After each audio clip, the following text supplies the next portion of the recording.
Bwana Yesu asifiwe sana. Naitwa mchungaji Lame Kimonde kutokea Mwanza Ilemela. Mimi ni mchungaji nifanya kazi ya Mungu hapa Ilemela. Lakini tumesikitishwa sana kupokea taarifa kwenye mitandao ya kijamii kufungiwa kwa kanisa la Askofu Dr. Josephat Gwajima. Jambo hili ni jambo baya kabisa katika nchi yetu ya Tanzania, alipendezi wala alistahili kutokea katika nchi ya aina yoyote.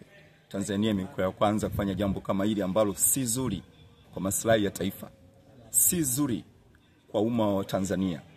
Maana Watanzania wengi wanaabudu kanisa tofauti tofauti. Ndani ya makanisa hayo tunao wafanyakazi wa serikali, tunao watu mbalimbali. Kuwafungia watu wasiabudu ni sawasawa kuwafungia watu uhuru wa kumtafuta Mungu. Jambo hilo halipendezi kabisa na halifai, linapaswa kukemewa. Kwa kweli sisi kama watumishi wa Mungu hapa Mwanza, kwa kweli imetusikitisha sana.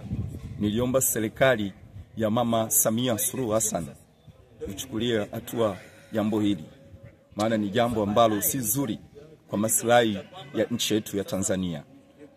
Nikitanguliza shukrani za dhati, asante sana. Fikiri ujumbe umefika kwa husika. Amen.